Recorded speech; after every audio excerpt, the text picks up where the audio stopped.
All right, welcome to the Couples Academy Show. My name is Hassani. I'm Danielle. And you're tuning in for another great episode. Once again, it is 2025. Happy New Year. We pray that your year is off to an amazing start, not just for you as an individual, but for your marriage. Listen, it's important that this year is filled with purpose and intentionality so you can accomplish all of the goals and all of the things that God has called you to do. Before we dive into today's topic, we're actually talking about how my spouse is having a midlife crisis. What do I do about it?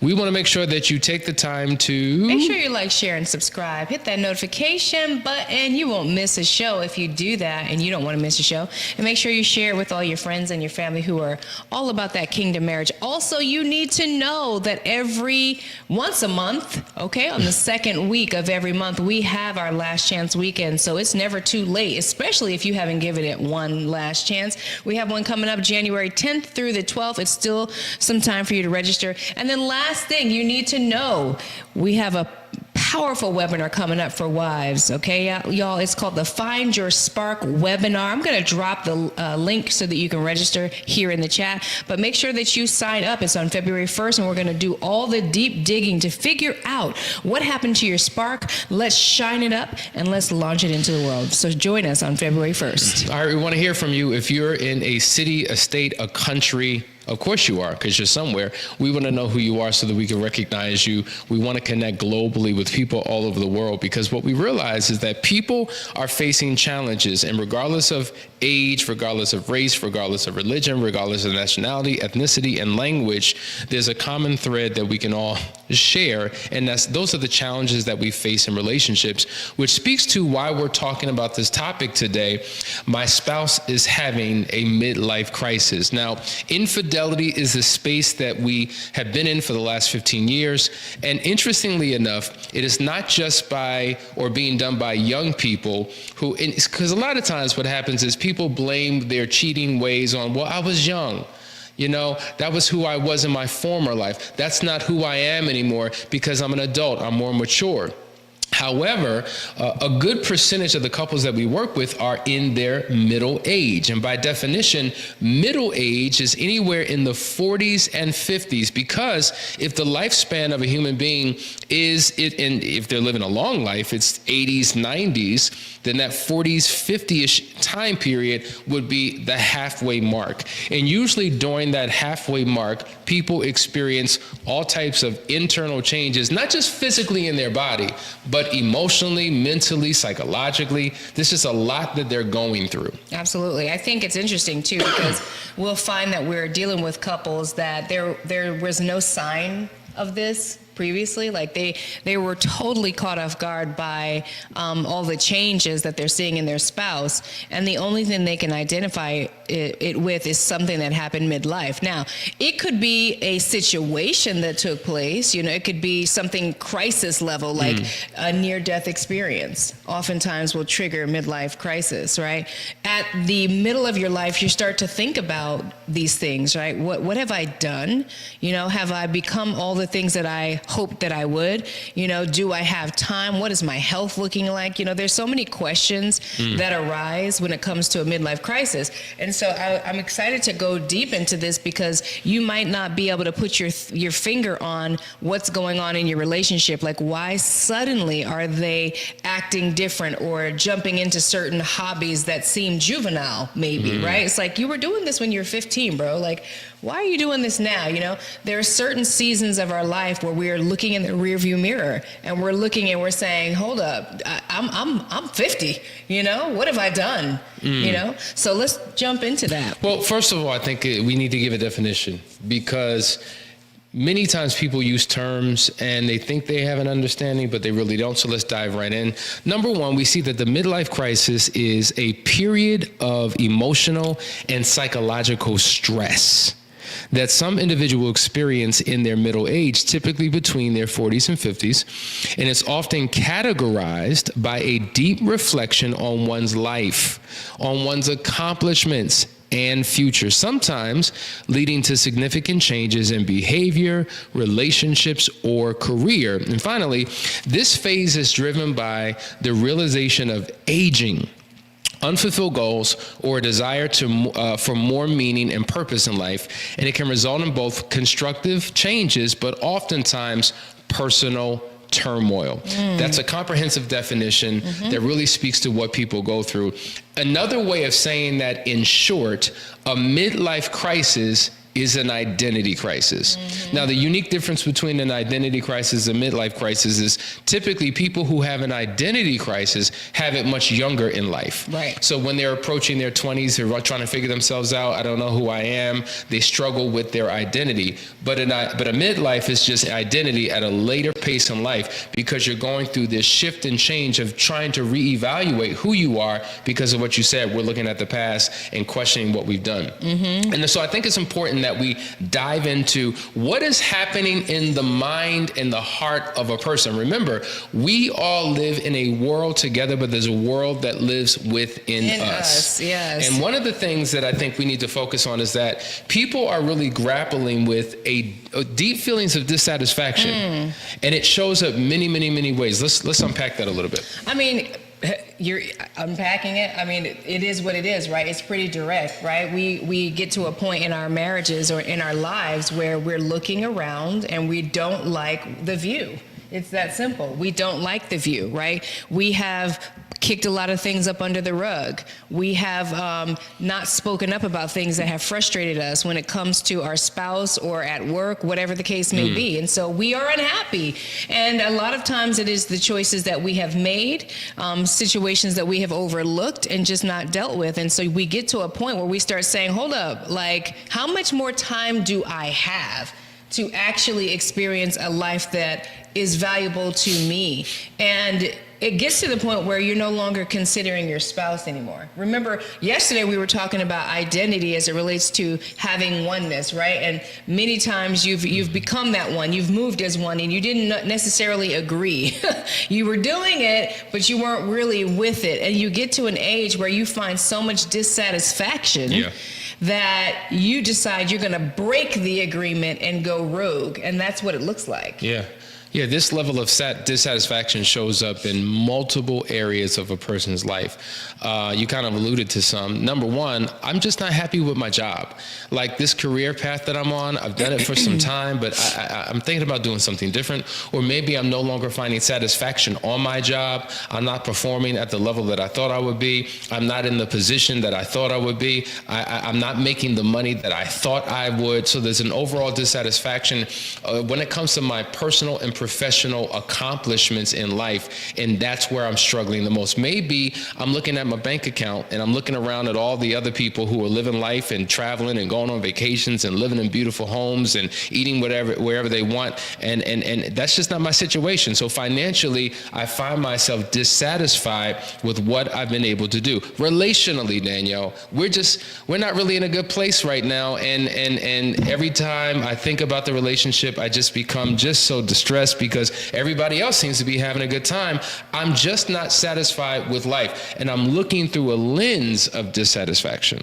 Agreed. And pretty much. Go to point two. The other thing, fear, right? So it could be fear of the unknown. Like, think about it. When you hit your 40s and 50s and it's time to start going to the doctor, and it's interesting, we were just talking about this. When you reach a certain age, it seems like when you talk to people, all they're talking about is somebody else who died, another funeral that they just went to.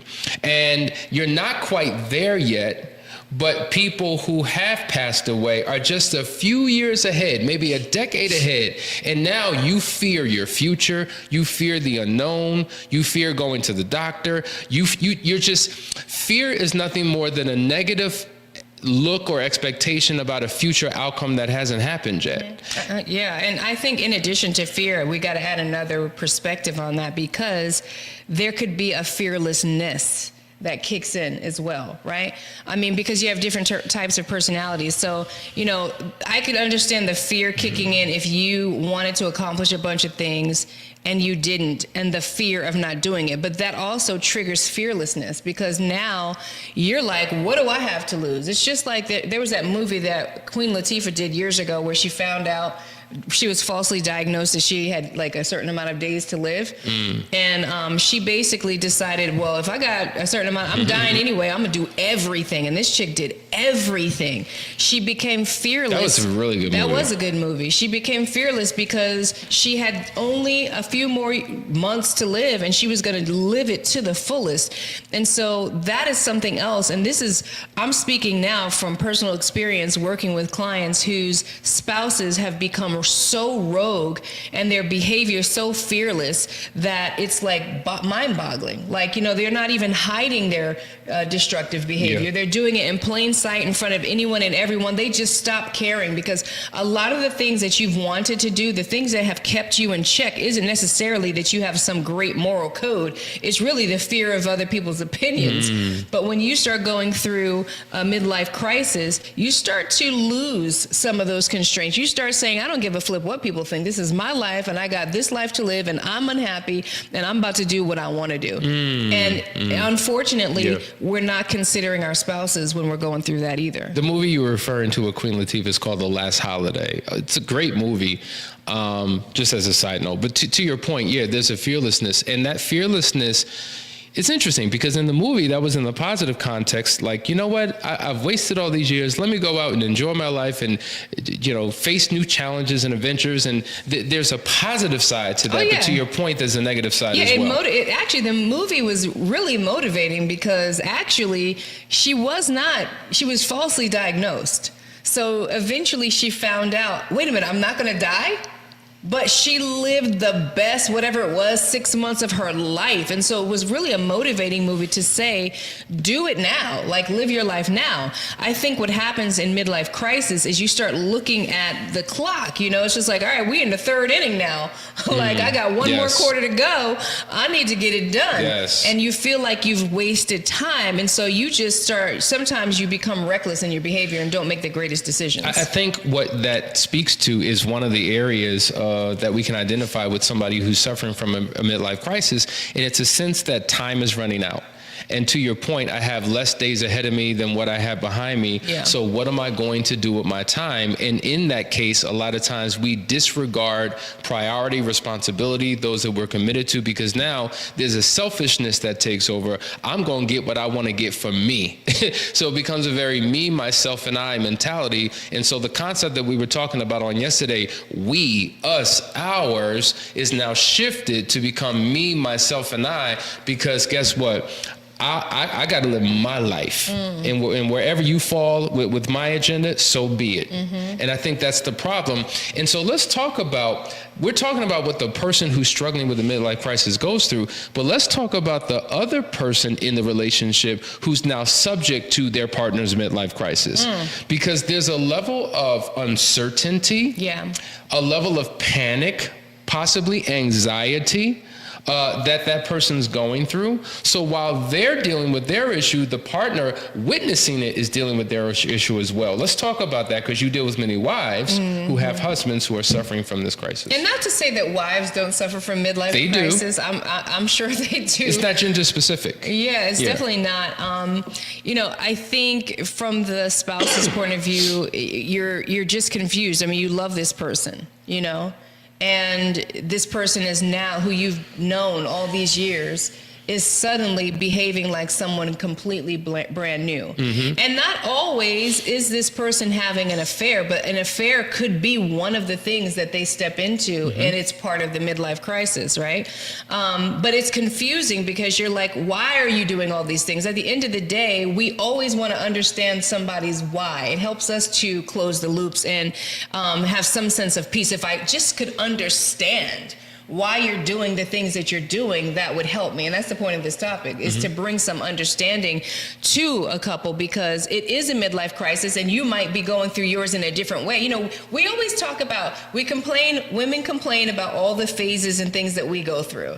You know, we go through menopause. You know, menopause is not just a physical transformation in your body, but it is emotional. There are hormones taking place. You begin to feel different, think different, right? And so in many regards, maybe this is a male's version of a midlife crisis, because even though it isn't gender specific, you hear a lot more of men doing things, super impulsive things, going out and buying the Maserati, right? Guy with the gray hair, drop top. Not that there's anything wrong with that. How many times have we seen that? Yeah. You know, the guy's 80. Well, that's way past midlife, but 40, he's 50. You he's gotta get that 50, sports 60, car. right? And he's Yeah. getting the sports car from that was hot in the 70s. You know? But Danielle, I mean, though that is a sign, let's think about this.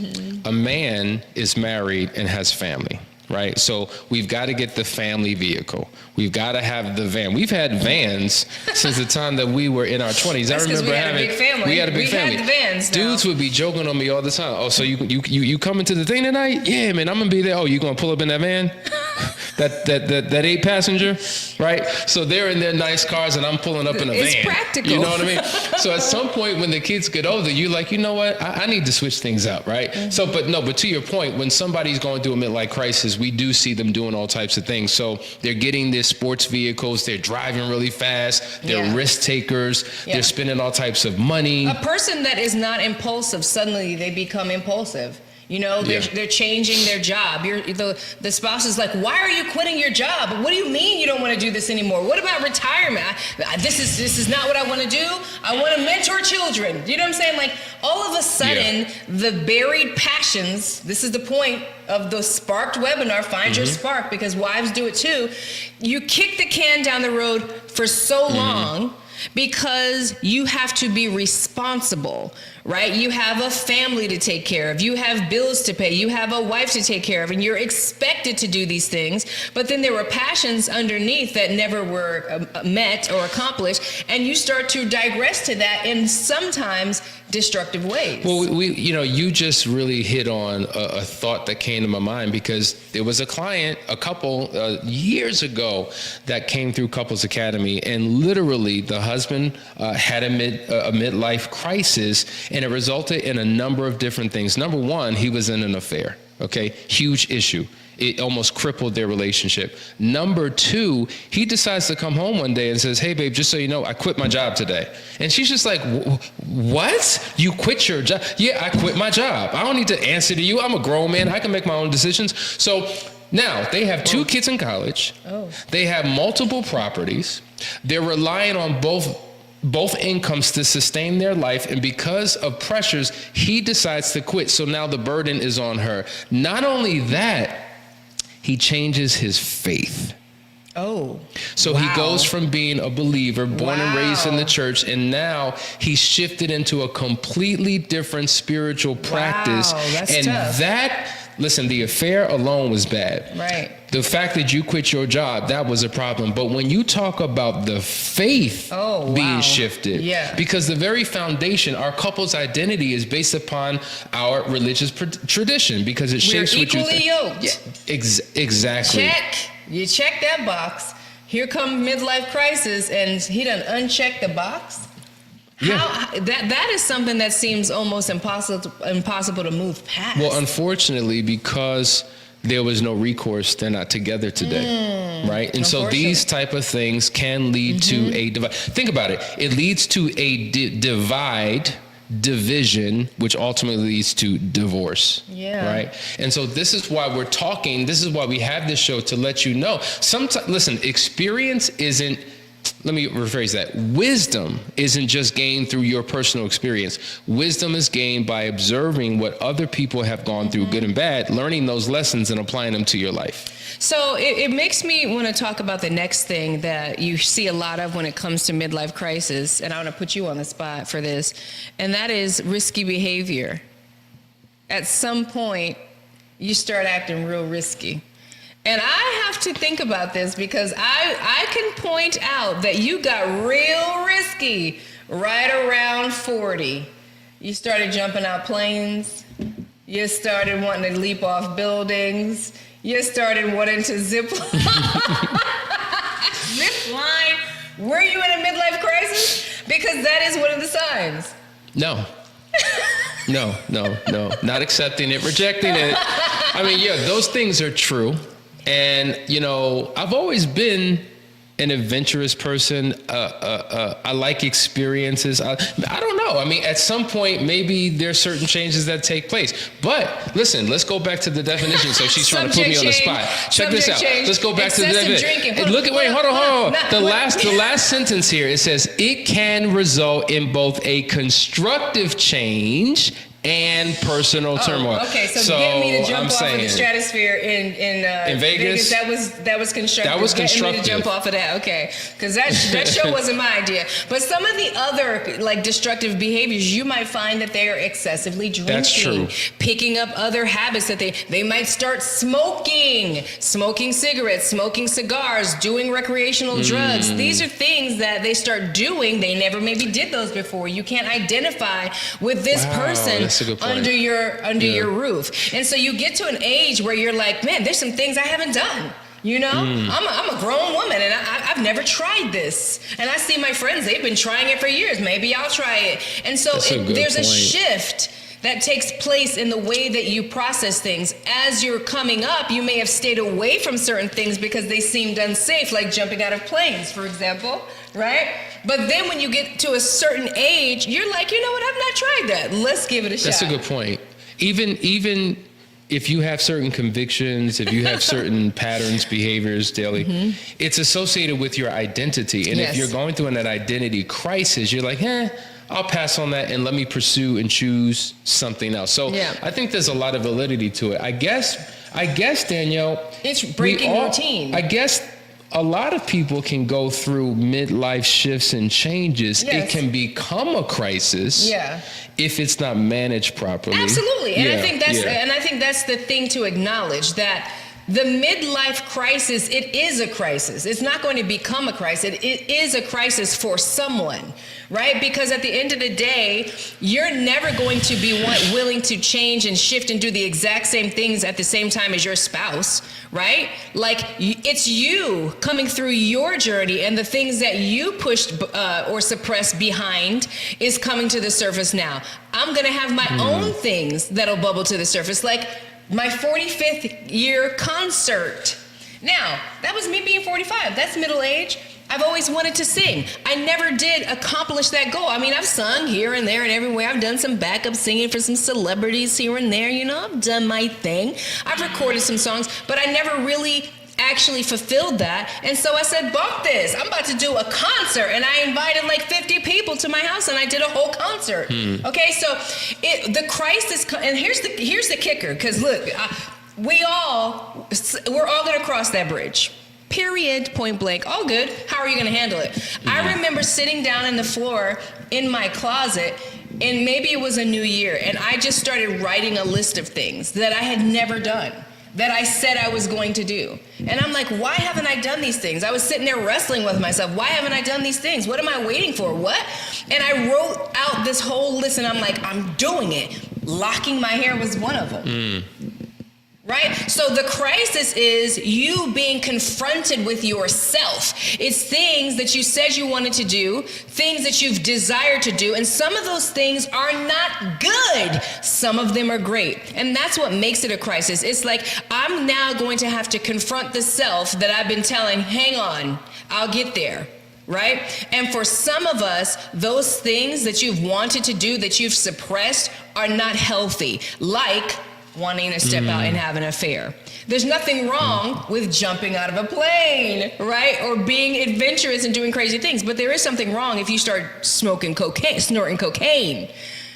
So it's all about what are you doing and how are you handling this midlife crisis? How do you handle the things that show up one day and you sit in your chair and you're like, I'm 45 years old and I have never done these things and I want to. What are those things that you want to do? Those are the things that become the crisis, because you weren't alarmed or affected by me doing my locks, right? Now, if you cared about me having straight hair, that might have been a crisis for you. I don't know. Yeah. One of the things that makes it a crisis, to your point, is that when you make a change, what impact does your change have on me? When you change your job, what impact, or quit your job? When you changed your faith? When you had the affair, what impact did that have on me? Right. So the crisis is not just internal, it's my personal crisis and then our crisis together as a couple. And oftentimes we're not the other person. Like, Yeah. There's no consultation, because this is me up against me. It's my mirror. I'm not going to consider you. I'm like, listen, I'm doing this. That's what makes it a crisis also. Yes. That's an excellent point. So if we have a couple's identity and we typically do things together, we make decisions together, all of that, and now you have broken off to do your own thing, living in your own silo, it is a crisis to the relationship. That is an excellent point. Like, even as we're teaching this, I'm looking up the word crisis to see, because typically words have different definitions. One of them is a stage in a sequence of events at which the trend of all future events, especially for better or worse, is determined, comma, a turning point. Right? So it is a turning point, a shift. I'm going in this, like, we're supposed to be going straight and you turn off and go in another direction. Turning point. But then crisis is also a dramatic, emotional, or circumstantial upheaval in a person's life. So there's different ways of looking at it and different impacts that it can have. Nonetheless, it is a challenge that couples do experience in their marriage, and they're trying to figure out how to pick up the pieces, get back on track, get back in alignment, and continue this journey together. And I think that's the challenge, Danielle.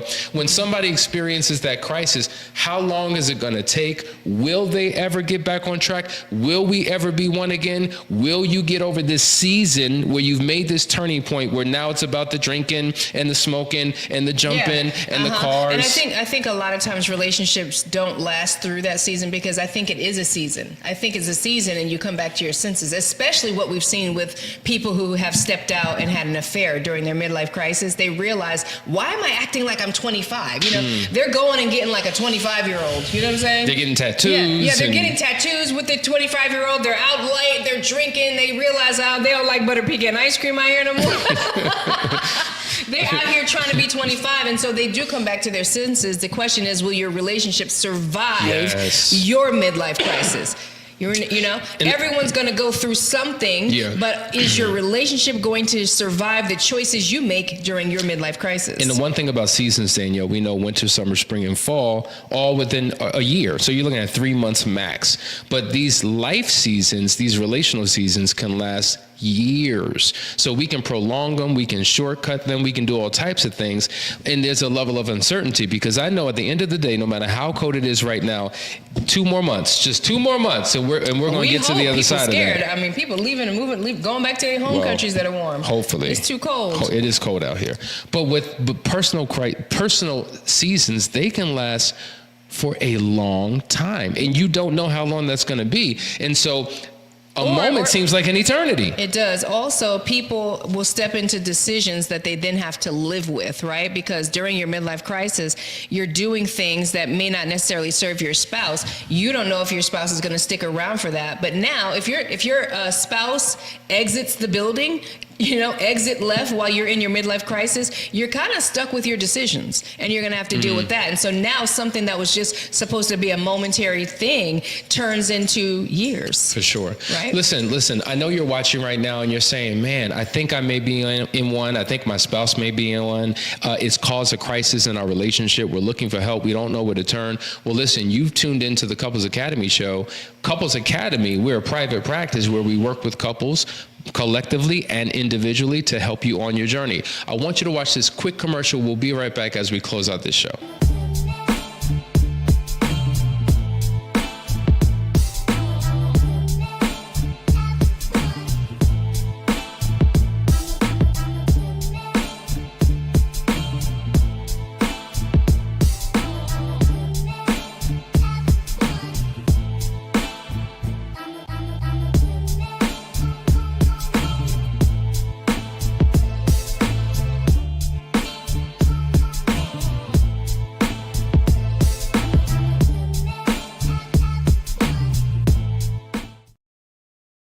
Welcome back, guys. Listen, we'll see you tomorrow for the continuation of our identity series. Don't forget to sign up, wives. We have the Find Your Spark webinar. The link is in the description. We'll see you tomorrow.